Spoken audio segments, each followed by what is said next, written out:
And now, recently, a district court judge said that not only, well, essentially said that our executive order, he felt went too far beyond what the guidelines that Congress had provided before I came into office. Although the way he had written the order, it made it seem like even Bush's orders were out of line and that you have to stop stem cell research altogether.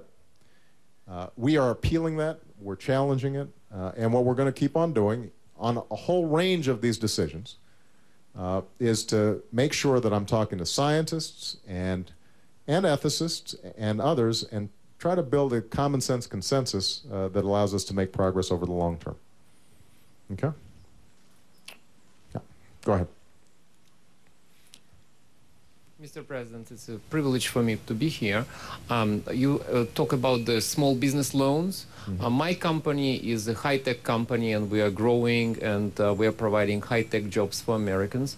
How can we ensure that banking and lending institutions are going to actually lend money to small businesses? There have been a number of steps done in that way, but so far I've been denied a loan twice, and only got for the third time after I asked for SBA-backed loan. Right.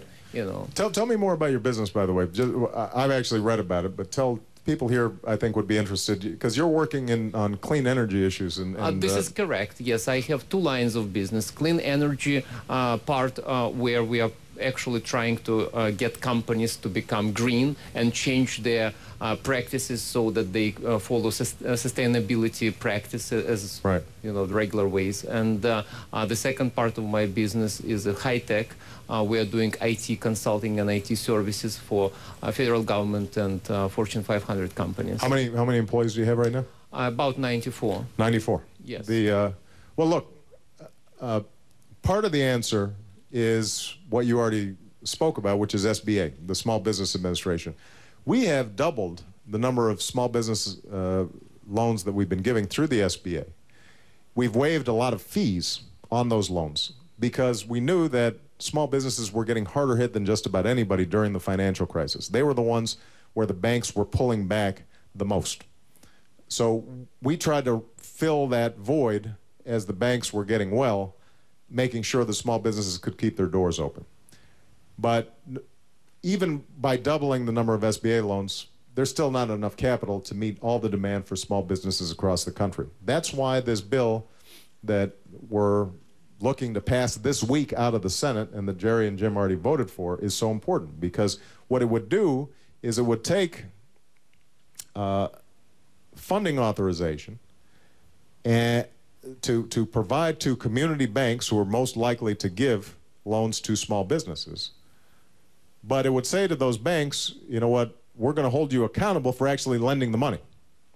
So, because what we don't want to do is just help the banks boost their balance sheets, but they're never getting the money out of the door. Over the long term, we think that there are going to be enormous opportunities for banks to make money with businesses like yours, because yours are the ones that grow. But they're still feeling gun shy because of what happened on Wall Street. And in fairness to a lot of the community banks, they weren't the ones who were, making big bets on derivatives, but they were punished nonetheless.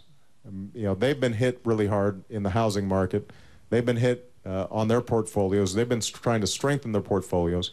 But when we provide these loan guarantees through the SBA, or we provide cheaper money to them that they can then lend out, and as long as we're monitoring them to make sure that they actually lend those monies to small businesses, they're the ones that are most likely to get that money out the door. This bill is very important. It has been held up now for a couple of months unnecessarily. There was an article in the USA Today just about 3 weeks ago that said small businesses were actually holding off on hiring because they weren't sure whether some of these tax cuts that they were going to get, as well as some of these lending facilities, would actually be set up. And you hear some of my friends on the Republican side complaining that, well, we'd get more business investment if we had more certainty. Well, here's an example where we could give some certainty right away. pass this bill, I will sign it into law the day after it's passed or the day it is passed. And then right away, I think a lot of small businesses around the country will feel more comfortable about hiring and making investments.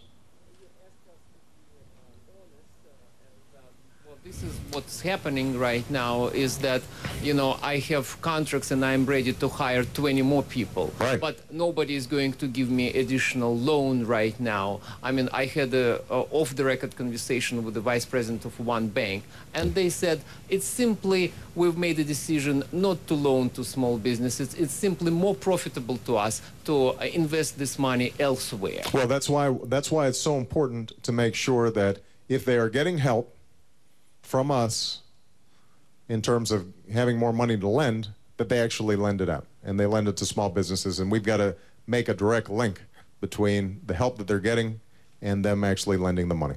That's going to be critical.